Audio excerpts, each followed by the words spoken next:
오늘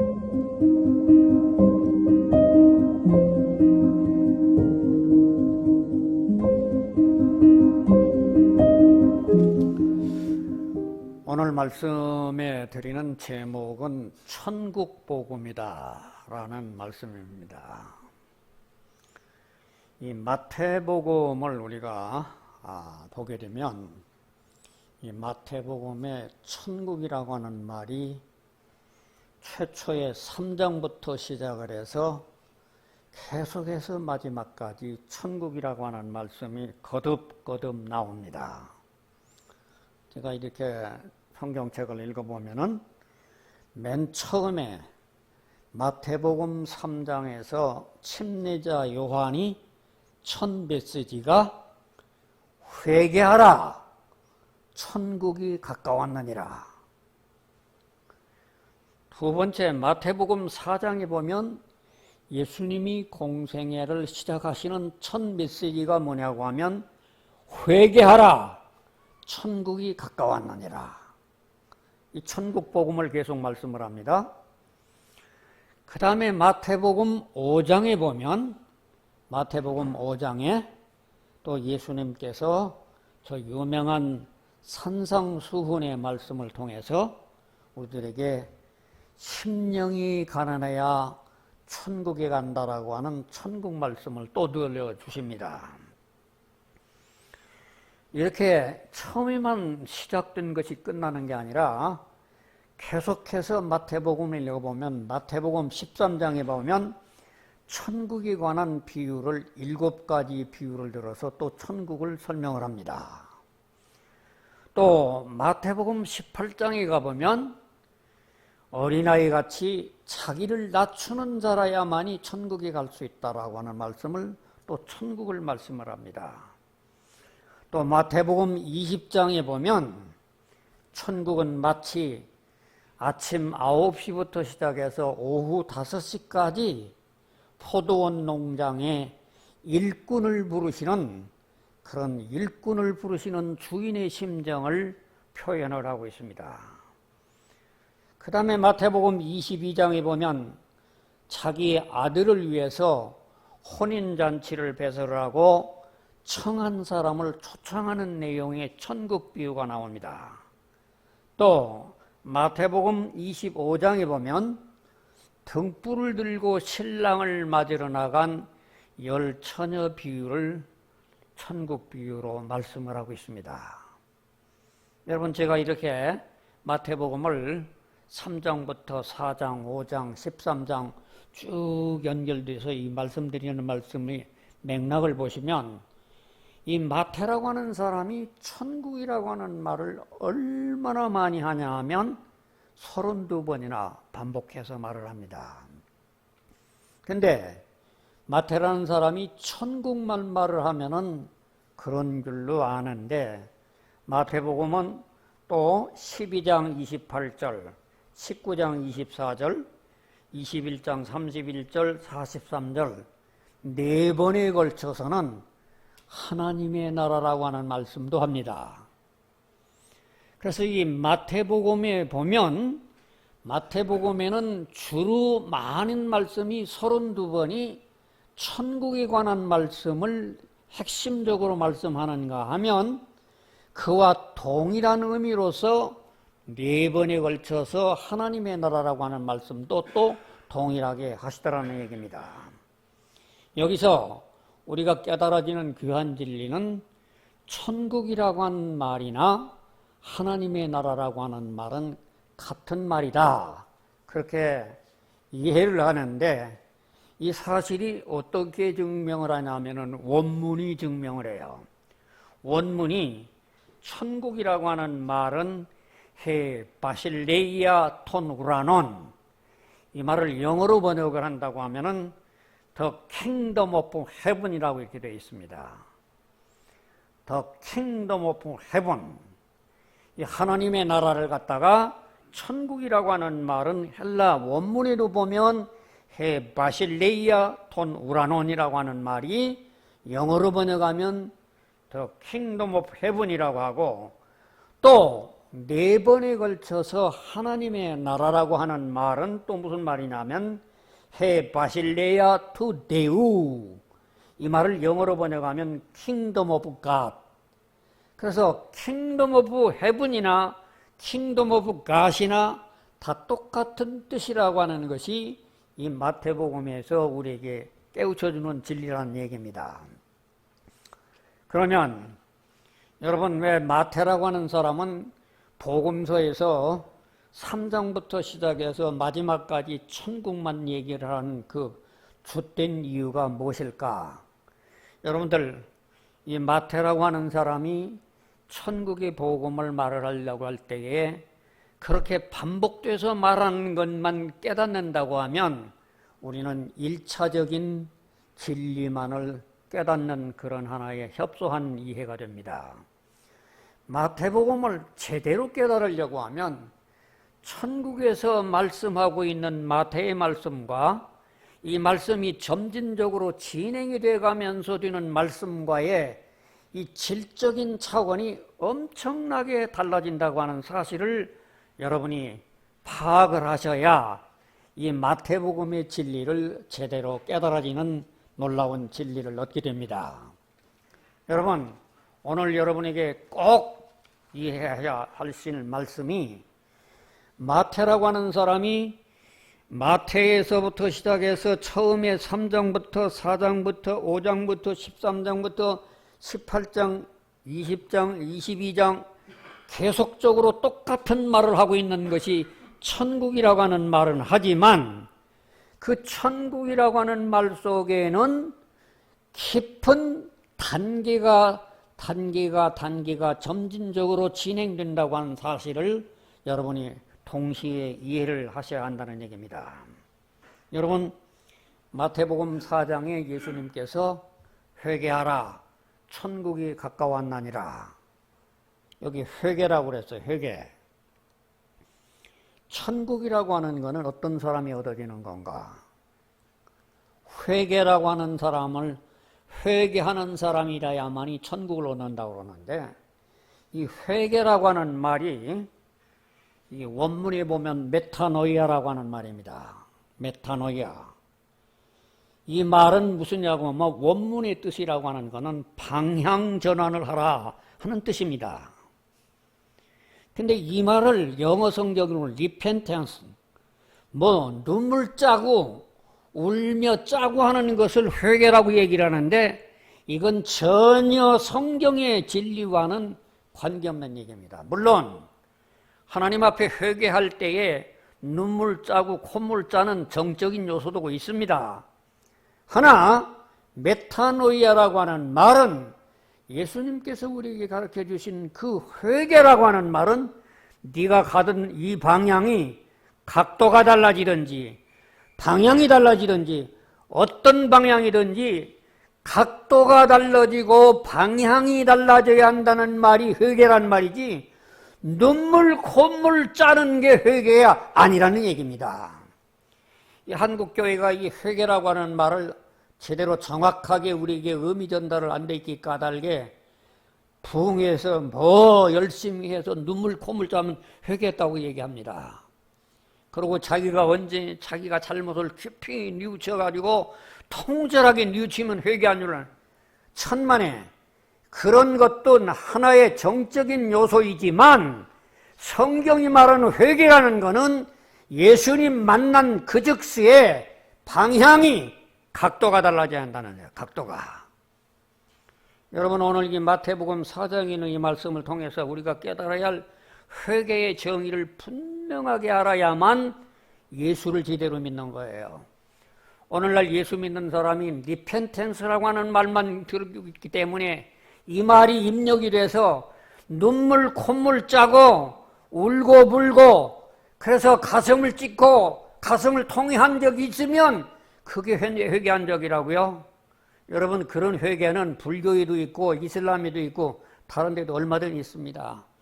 사람이 아무리 나쁜 양심이 나쁜 사람도 자기가 잘못을 깨달을 때는 눈물 콧물 다 회개하고 눈물 콧물 다 흘리고서 이제 뉘우친다고요. 성경에서 말하는 메타노이아라고 하는 말은 방향전환을 해라.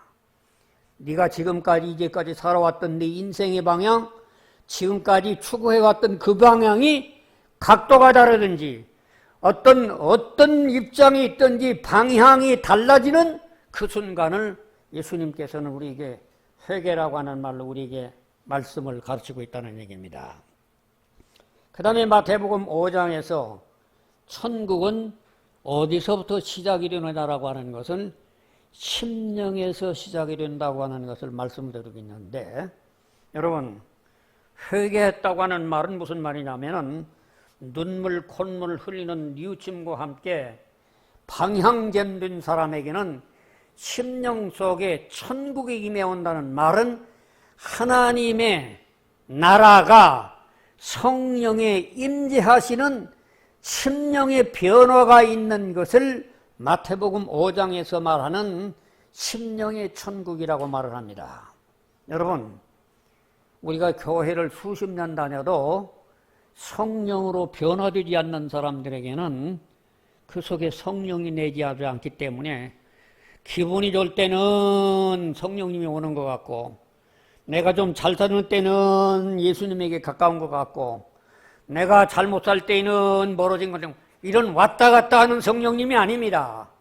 이 성령님은 내 심령 속에 들어오시면 주님이 나와 함께 머물러 두는, 아까 천국이라고 하는 말이 뭐냐고 하면 이 바실레이아라고 하는 말에 정의를 내린다고 하면 하나님의 다스림이 미치는 곳이란 뜻입니다. 다시 한번 여러분 따라해 봅시다. 천국이란 하나님의 다스림이 미치는 곳이다. 그렇습니다. 천국이라고 하는 것은 맨 먼저 어디서부터 시작이 되냐면 하나님의 다스림이 내 심령 속에 시작이 되는 겁니다. 이거를 회개했다고 시작을 하는 얘기인데, 그런데 회개한 사람이 심령이 시작이 됐지만 그게 전부가 아니에요. 점진적으로 성령 충만하게 성장을 해야 되는 것이 마태복음에서 이어지는 말씀입니다. 그래서 이 마태는 또한 마태복음 5장의 심령의 천국을 우리에게 강조를 한 다음에 마태복음 13장에 가서는 이 천국이라고 하는 것을 7가지 비유를 들어가지고 와서 우리들에게 천국의 성격을 우리에게 설명을 합니다. 마태복음 13장에 예수님께서 천국을 우리에게 비유를 들어준 여러 가지 비유 가운데서 겨자씨라고 하는 것이 굉장히 작은 겁니다. 우리나라 식으로 얘기하면 담배씨 정도로 아주 적은 것인데 이 겨자씨가 땅에 떨어져요. 이 땅에 떨어지면 수분이 발을해서 조그마한 풀도 나옵니다. 풀같이 보이지만 이것은 겨자씨가 하나의 풀이 아니라 거목이 돼가지고 거대한 나무가 돼서 사람들이 그 밑에서 많은 그늘을 입고 그 모든 겨자씨 열매를 통해 가지고 사람들에게 유익을 주는 이 적은 것이 발달을 해서 점진적으로 위대하게 성장하는 이 성장의 과정을 천국의 성격으로 설명을 합니다. 또 다른 설명은 가루가 서말이나 있어요. 가루가 서말이 있는데 그 속에 누룩을 한 덩어리를 지극히 적은 걸 줬어요. 그런데 이 누룩이라고 하는 건 한 주먹만큼밖에 안 되지만은 가루가 서말이라고 하는 전체를 부풀게 만드는 것이 뭐냐? 이게 천국의 성격을 말하는 겁니다. 또 천국은 어떤 곳이냐 하면 마치 값진 진주를 사는 사람이 이게 진짜인가? 이게 진짜인가? 이게 진짜인가? 그러다가 어느 날 값진 진주를 만나면 자기가 소유하고 있는 모든 재산을 다 팔아서라도 값진 진주 하나를 사고 만족을 누릴 수 있도록 자기 인생에 있어서 가장 최고의 좋은 것이라고 하면 내 모든 것을 희생하고라도 살 수 있는 것이, 그것이 천국의 성향인 것을 마태복음 13장에 우리에게 가르쳐주고 있습니다. 그뿐만 아니라 마태복음 이제는 성장이 점점 더 이루어져 가지고 마태복음 25장에는 또 예수님께서 열처녀 비유를 얘기를 하죠. 여러분, 열처녀가 다 똑같이 신랑을 맞으러 나가지만 어떤 사람은 다섯은 그저 쓰던 등불을 가지고 나가고 다섯은 여유 있는 기름을 준비하고 나가는 것.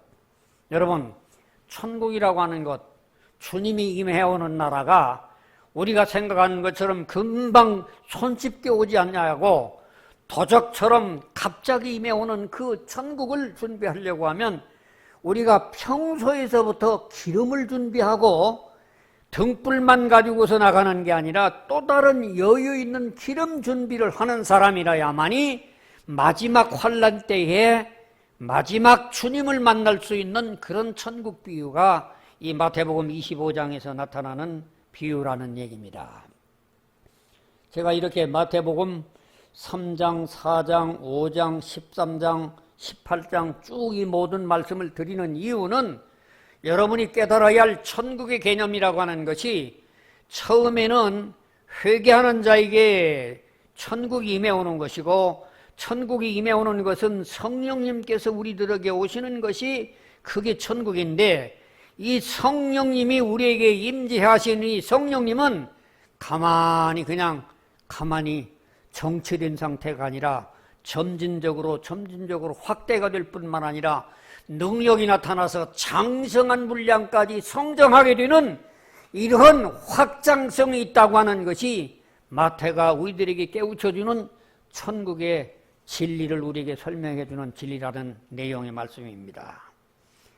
이제 마태만 얘기만 하면은 이제 여러분들이 너무 단조로운 생각이 들기 때문에 마태가 말씀하고 있는 천국의 비유가 다른 복음서와 다른 서신서와 요한계시록에는 어떻게 연결이 되느냐 하는 것을 이제 우리가 말씀을 드리겠습니다.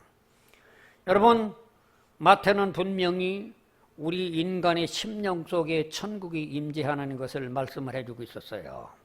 그런데 이 말씀의 심령에 들어있는 이 천국이라고 하는 것은 성장을 하는데, 이 성장이 어떤 역할을 하게 되냐고 하면은 이제는 우리에게 하나님의 나라를 임재하는 것을 느낄 수 있도록 직접적인 마태복음에서 말씀이 요한복음으로 연결이 되는데, 저 요한복음 5장 24절에 있는 말씀 우리 한번 성경 한번 찾아봅시다.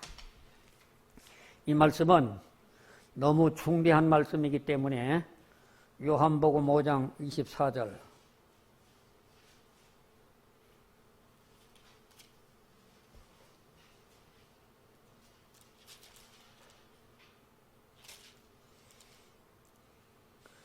다 같이 한번 우리 요한복음 5장 24절 다 같이 합독을 합시다.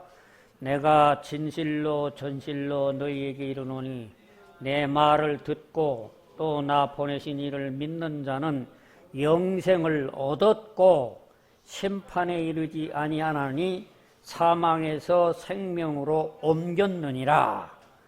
여기서 보면 오늘 우리들이 또 두 번째 깨달아야 할 것은 성령이 우리에게 임해오는 것뿐만이 아니라 성령이 임해온 거듭난 성도들에게는 영생을 얻었고 라고는 이 에케이라고 하는 이 원문이 뭐냐면 현재형으로 우리에게 얘기를 하고 있어요. 그렇기 때문에 오늘 우리가 영생을 얻은 사람은 과거의 영생을 얻은 게 아니라 지금 죽어도 하늘 날아갈 자신이 있는 영생이 지금도 우리 마음속에 진행형으로 우리들에게 현재 진행형으로 얻었고라고 하는 말이 있고, 그 다음에는 이런 사람은 심판에 이르지 아니하나니 사망에서 생명으로 옮겼느니라. 이 옮겼느니라고 하는 메타베베이션이라고 하는 말은 과거 완료형으로 우리에게 쓰여져 있어요. 그래서 예수님을 성령으로 모셔드린 사람에게는 이미 영생을 얻었기 까닭에 지금 죽어도 하늘 날아갈 자신이 있을 뿐만이 아니라 심판이라고 하는 것은 과거에 저 깊은 바닷속에 메어 던져버렸다는 얘기입니다. 오늘 이 말씀이 요한복음 5장 24절이 마태복음에 있는 말씀하고 연결되는 내용이기 까닭에 이 말씀 들으면 오늘 우리들이 항상 제가 질문한 질문입니다만은 지금 죽어도 하늘나라 갈 자신 있는 사람 손 들어보세요. 손 못 드는 사람은 그 사람은 분명히 문제가 있는 사람입니다. 왜냐? 요한복음 5장 24절에 있는 말씀을 액면대로 믿으면 거침없이 손을 들어야 정상이지 내가 지금 죽어도 천국 갈 수 있을까 말까 왔다 갔다 그건 성령으로 거듭난 사람 아닙니다. 천국 갈 준비되어 있는 사람 아니에요. 확실히 믿는 것은 이 말씀 속에 또 성경 한 구절만 그러고 그냥 요한일서에 있는 말씀 또 한 번 읽어봅시다. 요한일서 5장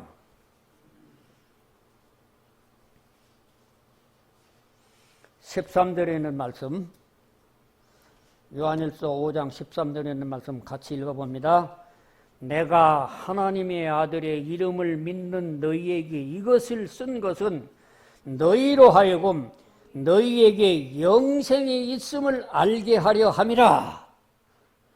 여러분, 예수님 영접한 사람에게는 무엇이 있어요? 영생이 있어요. 영생이 있음을 알게 하기 위해서 성경이 써졌다고 그러는데 나 지금 죽어도 영생을 얻을 확신이 없어요. 그 문제 있는 신앙 아닙니까? 정말로 내가 영생을 얻었다고 하는 예수 믿고 구원받아 영생을 얻었다고 한다면 그 사람은 아무 때든지 두 손 번쩍 들고 하나님 앞에 나 지금 죽어도 천국 갈 자신이 있다라고 하는 말씀을 할 수 있을 뿐만 아니라 다른 사람 앞에 확증할 수 있는 능력이 뒤따른다는 얘기입니다. 이게 마태복음에서 심령의 천국이 요한복음에서 확신을 시켜줍니다. 또 이 서신은 이제는 요한복음뿐만 아니라 바울사도가 누가복음에 23장에 봅시다. 누가복음에 있는 말씀 가운데 누가복음 23장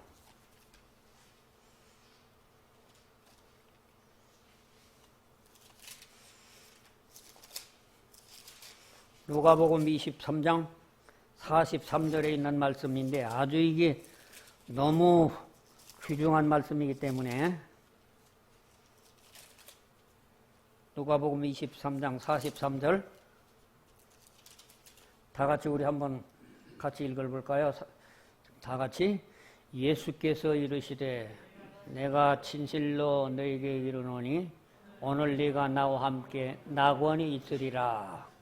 이게 뭔 내용이 얘기해요? 여러분 낙원, 이 낙원이라고 하는 곳은 지금 구약에서 이미 믿음으로 구원받은 성도들이 영적으로 가 있는 상태고 신약의 성도들이 부활되기 전에 이미 대기소로 가 있는 곳이 낙원입니다. 그래서 예수님께서 자기와 함께 십자가에 매달리고 있는 두 강도 중에 하나가 회개할 때에 예수님께서 마지막 회개하는 그 강도를 향하여 네가 나와 함께 낙원에 있을 것이다. 여러분 회개라고 하는 거 천국 가는 거 어려운 거 아니에요. 마지막 순간이라도 자기가 죄라고 하는 것을 시인을 하고 주님을 구세주로 영접하고 정말 주님이 하나님의 아들이라고 하는 건 믿는 고백을 하는 그 순간 구원이라고 하는 것은 간단한 겁니다. 복잡한 거 아닙니다. 어려운 게 아닙니다. 그러기 까닭에 이 쉽고도 어려운 것을 많은 사람은 너무 어렵게 설명을 하기 때문에 어려운 것 같지만 오늘 이 말씀 들으면은 누가복음에 있는 말씀을 바라보면 지극히 쉽고도 간단한 겁니다. 또 어렵다고 얘기를 한다고 하면 이제는 다시 한번 우리가 고린도 후서 12장에 있는 말씀을 한번 보겠습니다. 고린도 후서 12장에 있는 말씀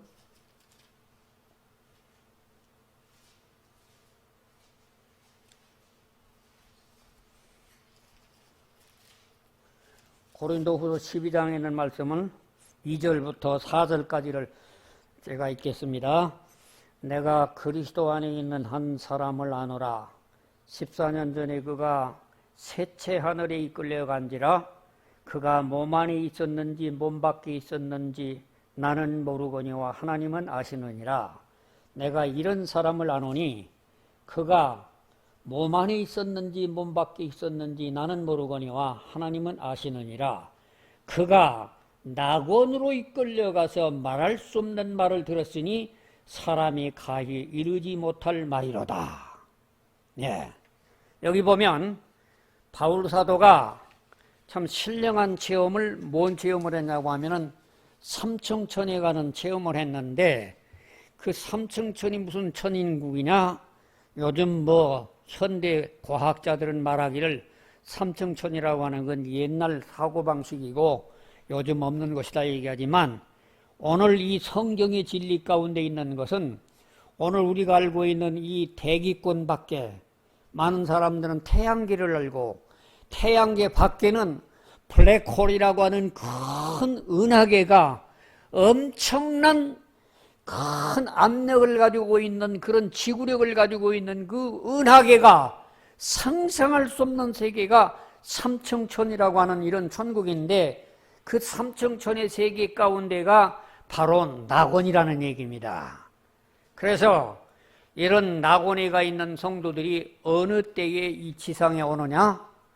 어느 때에 이 지상에 오죠? 이분들이 여러분이 잘 아시는 바와 같이 이제는 저 천국에 가 있는 저 모든 구약과 신약의 성도들이 낙원에 있고, 오늘 지상에서 우리가 예수 그리스도를 영접한 성도들이, 지상에 있는 성도들이 갑자기 이 교회 시대가 끝이 납니다. 요한계시록 1장부터 3장까지는 아시아의 7교회에 대한 교회의 예언이 끝나고 있는 다음에 4장부터는 교회의 말을 전혀 언급을 하질 않아요. 그러기 까닭에 많은 사람들은 요한계시록 2장 3장에 있는 이 교회가 지금 이 아시아의 7교회가 미래의 7교회의 성격을 얘기하는데, 오늘 마지막 라오디게아처럼 뜨겁지도 아니하고 차갑지도 아니한 미지근한 이런 교회가 끝나고 나면 4장 5장에 가서 휴거가 시작이 됩니다. 그게 데살로니가전서 4장 16절에 나타나는 대로 예수님을 영접하는 순간 공중에서 주님이 공중으로 강림을 하십니다. 여러분, 예수님께서 처음에 오셨을 때는 아기 예수로 초림해 오셨어요. 두 번째 예수님이 공중으로 강림해 오십니다. 두 번째 예수님께서 이 땅에 다시 재림해 오십니다. 그러므로 초림과 강림과 재림이 완벽하게 구별이 돼야 되는데, 오늘 이 한글 성경 가운데는 강림이나 재림이라를 막 섞어놔 버렸어요. 이게 참 기막힌 한국교회 현실입니다. 왜 이럴까요? 이 사람들은 천년왕국을 믿지를 않기 까닭에 이런 성경도 잘못 번역해서 이 한국교회 모든 성도들 오도하고 있는 것이 과거에 우리 선배들이라고 하는 사람들이 해놓은 성경 번역 얘기입니다. 제가 무슨 말씀을 드리고 싶어 이 말씀 드린 줄 압니까? 여러분, 오늘 우리가 예수님으로 거듭난 성도로 성령 충만한 상태에서 지금 이렇게 살아가는 순간, 어느 땐가 주님께서 교회 시대가 끝나는데, 이 교회 시대가 언제 끝날 것인가? 처처의 기근과 전쟁과 기근, 온갖 소문이 날 텐데, 이 모든 소문이 난리의 시작이고 주님의 징조라고 그랬습니다. 여러분, 오늘날 우리는 얼마나 많은 전쟁이 공포에 됐습니까? 오늘날에 2부 예배 때 이 담임 목사님께서 말씀하셨지만, 오늘 우리 전 세계에 있는 사람들이 얼마나 전쟁 공포에 뛰고 있습니까? 전 세계에서 가장 전쟁의 위험이 많은 나라가 우리나라인데도 불구하고 70년 동안 저 휴전을 계속하고 있기 때문에, 저 김일성이가 한 방 빵 되면은 원자폭탄이 저 제주도 이상까지 날아가는 폭탄을 50개 이상을 만들어 놨다고 그러는데, 정신을 못 차리고 있는 세상 사람들 바라보면 기가 막힌 얘기입니다. 여러분, 오늘 우리가 깨달아야 할 귀중한 진리가 있는데, 이런 때가 오기 전에 주님이 오시는 겁니다. 주님은 이 세상에 있는 모든 사람이 원자 핵으로 망하게 내버려 두시질 않아요. 주님이 오실 때인데, 그때 주님이 공중에 오실 때에 살아있는 사람이 갑작스럽게 육체의 몸이 영체의 몸으로 변화된 영화로운 몸으로 휴거에 대해서 주님을 영접한다고 그랬어요. 그래서 주님을 영접해서 공중에서 7년 동안 혼인잔치를 하는 동안 지상에는 7년 동안 대환란에 의해서 인구의 3분의 1이 멸족을 다하는 거대한 비극이 이 지상에서 이루어지고 난 다음에 주님께서 재림을 해 오십니다. 재림해 오셔서 천년왕국이 이루어지는 그 시기가 도표가 마태복음 이후에 신약성경에 나타나는 얘기입니다. 이 도표를 제가 도표를 그렸는데 한번 도표를 한번 봅시다. 도표 잘 나오는지 모르겠네. 설명을 이렇게 간단히 하면 그렇습니다. 지금 하나님의 천국이라고 하는 것 또는 하나님의 나라라고 하는 것은 하나님의 다스림이 미치는 것이라고 했어요. 하나님의 다스림이 미치는 건 뭐냐고 하면은 완전한 그림을 내가 그린다고 그런다고 하면 이런 이 왁구와 같은 게 요한이 하나님의 통치가 다 미치는 곳이에요. 그런데 하나님의 통치가 맨 처음에 시작이 되는 것이 어디냐고 하면은 마음에 있는 심령의 천국부터 시작이 돼요. 심령의 천국이 완성된 사람들이 영적으로 가 있는 곳이 낙원이고 셋째 하늘이에요. 그런 사람들이 천년왕국에 갔다가 마지막으로 영원한 천국에 가는 그 모든 곳이 하나님의 다스림이 미치는 이 왁구 안에 들어간다는 얘기입니다. 이 왁구 안에 있는 그림을 여러분이 내가 준비를 했는데 좀 오늘 늦어가지고 와서 여러분에게 이해를 못하지만 여러분에게 분명하게 좀 끝나더라도 이 그림은 좀 여러분들이 이해하고 가셨으면 좋겠어요. 여러분, 제가 드리는 오늘의 핵심의 말씀은 하나님의 다스림, 하나님의 통치가 미치는 곳, 그것은 심령에서 시작이 됩니다. 심령에서 시작된 사람은 그 사람은 죽어도 천국 가는 거예요. 심령에 천국이 없는 사람은 하늘나라 못 가는 거예요. 그렇기 때문에 기본적으로 심령에 천국이 갖추어져 있는 사람은 언제 죽어도 하늘나라 갈 수 있는 거고, 갖춰지지 못한 사람들이라고 하는 것은 그가 예수를 믿어도 심령이 팽창되지가 않아요. 예수를 믿어도 50년 전이든 20년 전이든 10년 전이든 똑같은 성장이 없어요. 마태복음 13장에 말씀되고 있는 천국이라고 하는 것은 반드시 심령에서 시작되지만 이게 팽창이 되는 거예요. 누루가 아까 조그마한 누룩이 가루를 서말 속에 부패하는 것처럼 조그마한 겨자씨가 나무가 자라서 큰 나무가 되는 것처럼 성장하는 것이 믿음이지, 저 사람이 교회를 다니는데 20년 됐고 30년 됐고 똑같다? 그건 거듭난 거 아닙니다. 천국 소유한 거 아닙니다.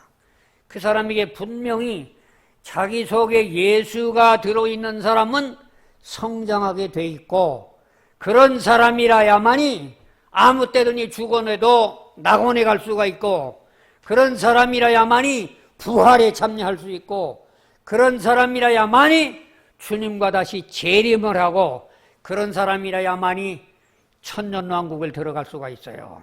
그리고 영원한 천국을 들어갈 수가 있다는 얘기입니다. 그러면 이제 아직도 이 도표가 안 나왔어요?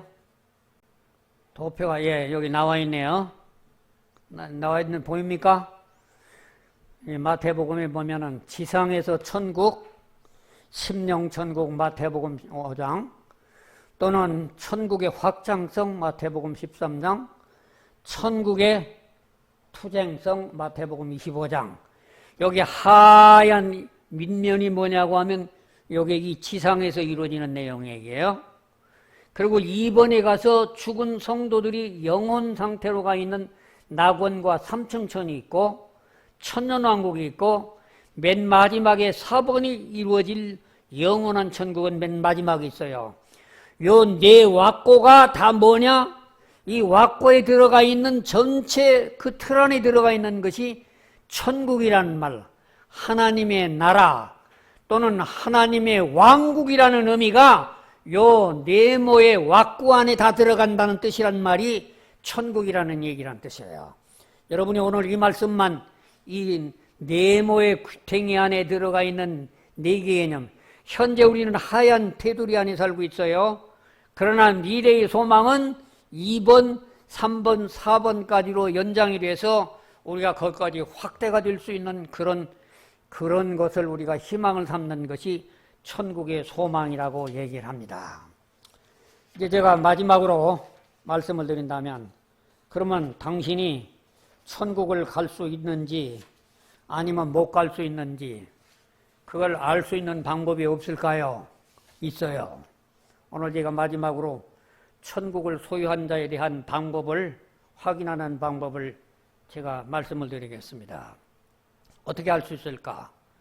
첫째는 자기 자신이 알 수 있는 방법이 5가지가 있어요. 두 번째는 남들이 알 수 있는 방법이 5가지가 있어요.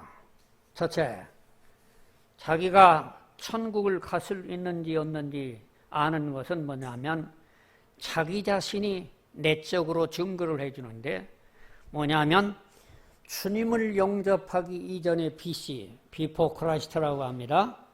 주님을 영접하기 이전, 그리고는 주님을 영접하기 난 이후의 AD, 이 BC와 AD가 본인이 정확하게 알아지는 때가 있어요. 여러분, 저는 38살 먹어서 미국에 가서 거듭났을 때 내가 바라던 내 인생관, 내가 상상하던 가치관, 내가 알고 있던 모든 사생관, 내가 믿어왔던 세계관이 완전히 바뀌어졌던 것을 내가 철저하게 깨달아졌어요. 그저 이 인생이 지난 간증에도 얘기했습니다만, 내가 지난 38살 먹었을 때에 내가 저 마포에 있는 어느 큰 교회에서 작년이 1,500명 되는 그 교회 담임으로 초청을 받은 상태에서 미국을 갔어요. 내가 거듭나고 나니까 1,500명 아니라 3,500명이 모이는 교회도 아무런 의미가 없어지는 거예요. 가치관이 달라지는 겁니다. 인생관이 달라지는 겁니다. 사생관이 달라집니다.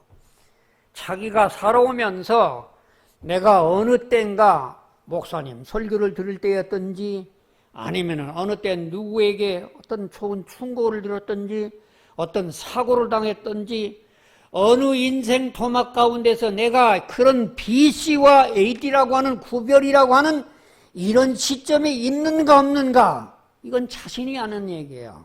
남들이 아는 얘기 아닙니다. 이 자신이 분명하게 자신이 아는 내용입니다. 두 번째, 또 어떤 때에 또 이것이 내가 거듭난 사람인 걸 알 수가 있느냐고 하면, 주님 말씀과 찬송을 부를 때에 감동이 옵니다. 여러분, 이 말씀이라든지 설교라든지 이런 말씀은 하나님의 말씀을 전하는데, 내 속에 성령님이 없는 사람은 아무리 목사님이 기가 막힌 설교를 해도 내 가슴에 와닿지가 않아요. 내 가슴에 성령님이 임해 있어야만 목사님 말씀이 아멘으로 받아들이고, 목사님이 맷떡같이 말을 해도 나는 찰떡같이 알아듣고, 목사님이 어떤 말씀을 하더라도 이 말씀이 귀에 들어오는데, 내 속에 성령이 없는 사람은 자꾸 분석만 합니다. 이거 철학적으로 틀렸고, 논리적으로 틀렸고, 문법적으로 이거 따지는 사람, 이거 성령님이 우리 속에 있는 증거가 아닙니다. 세 번째, 말씀에 대한 감동과 갈증이 생겨요. 설교 듣기 싫거나 성경 읽기 싫은 사람, 누구 성경 읽어라 하면, 아이고 목사님, 나는 성경만 읽으면 5분만 되면 졸음이 와요. 그 거듭나지 않은 사람입니다. 그런 사람은. 성경 읽기 싫은 사람, 거듭나지 않은 사람이에요. 또 네 번째는 다른 영혼에 대한 관심을 갖게 됩니다. 내가 구원받고 보니까 우리 가족들, 우리 친지들, 우리 친구들, 저 사람 저렇게 되었다고 하는 지옥 갈 텐데, 저 영혼 저대로 둬서는 안 될 텐데, 이 민망한 마음이 계속적으로 용서섬치기 때문에 못 견디는 마음이 다른 영혼에 대한 관심을 가지게 됩니다. 또 다섯 번째, 옛 가치관이 달라집니다. 옛날에는 놀러 다니는 거 좋아했고, 옛날에는 먹는 것 좋아했고, 옛날에는 뭐 술 친구가 좋았지만 성령님이 내게 온 다음부터는 옛날 좋았던 것이 다 끊어져 버리고 교회 가는 것이 좋고 말씀 듣는 것이 좋은 겁니다. 마지막으로 6번째에 자기가 죄에 대한 민감성이 있다는 얘기입니다. 무슨 말이냐고 하면 사람이 옛날에는 죄를 지어도 아무런 가책을 못 느꼈지만 성령님이 내게 계신 사람은 조그만 거짓말 한마디만 하더라도 가슴이 두근두근하고 남에게 잘못만 하더라도 마음이 막 그저 움직이고 이 죄에 대한 민감성이 있는 것이 이 거듭난 사람의 하나의 특징이라는 얘기입니다. 이것은 자기 자신이 알 수 있는 증거예요. 남들이 또 알 수 있는 증거가 있어요. 남들이 알아볼 수 있는 증거는 첫째, 말하는 내용 들어보면 알아요. 사람은 자기 속에 무엇이 들어있느냐에 그 마음 상태에 따라서 말하게 돼 있어요. 내가 성령이 없으면 성령이 없는 말을 하고 성령이 있으면 성령이 말을 하게 되겠어요. 그렇기 때문에 나라는 내용을 들어보면 저 사람이 성령의 사람인지 아닌지를 분간할 수가 있습니다. 두 번째, 시간 사용하는 걸 보면 알아요. 어떤 사람 바라보면 하루 종일 텔레비 보려고도 질리지 않는 사람이 있어. 그건 문제가 있는 겁니다. 정말 성경을 보든지 말씀을 보든지 뭐를 하든지 간에 정말 자기 시간이라고 하는 건 세월을 아끼라. 이 아끼라고 하는 말은 그냥 아끼라는 말이 아니라 원문이 보면 돈 주고 산 것처럼 쓰라는 얘기예요. 내 생명이 지금 내가 이제는 82세가 지나서 83세가 되어갑니다. 하나님 나라에 갈 날이 얼마가 남질 않았는데 내가 죽을 날 남질 않았는데 내가 이 귀중한 시간에 어떻게 허튼 시간을 보낼 수가 있으랴. 내가 어떻게 괜한 딴 시간을 보낼 수 있으랴. 그저 몸만 시간만 있으면 온전히 말씀을 준비하고 정말 글 쓰는 일에 투자를 하는 시간을 존중히 여기는 것이 이것이 남들이 볼 수 다 알 수 있는 얘기라는 얘기입니다. 세 번째, 물질 사용을 하는 걸 보면 알아요. 예수님께서 마태복음 6장에 내 보물이 있는 곳에 내 마음이 있다고 그랬어요. 그 사람 돈 쓰는 거 보면 그 사람이 인격을 알아요. 그 사람이 돈이 인색하지만 하나님의 나라를 위해서 주의 사역을 위해서 주님의 일을 위해서 아끼지 않냐고 쓰는 사람은 하나님께서 붙잡는 사람이지만 돈에 대해서 무척 뭐이든 인색한 사람, 문제가 있는 사람이에요.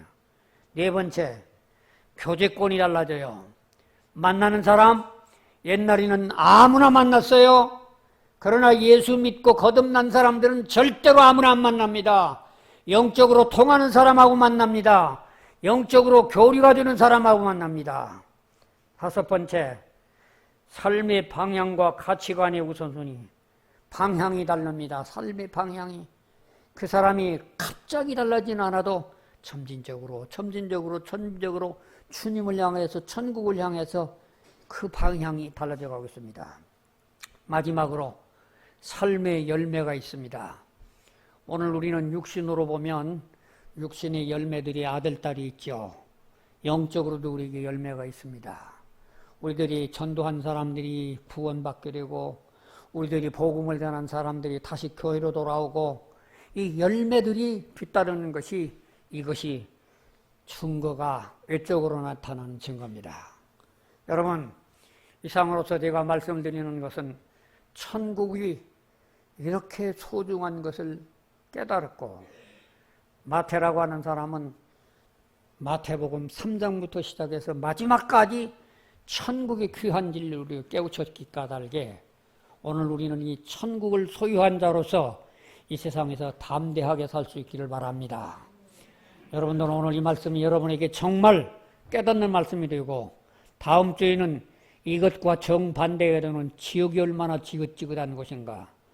여러분 혹시 하와이에 요즘 흐르고 있는 용암이라고 하는 텔레비에 들어봤습니까?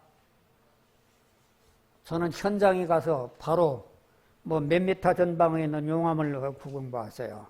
그 용암이 흘러내려가고 바다까지 흘러가는 현장을 보고 소스라치게 놀란 적이 있는데, 여러분, 지옥이 어떤 곳이냐?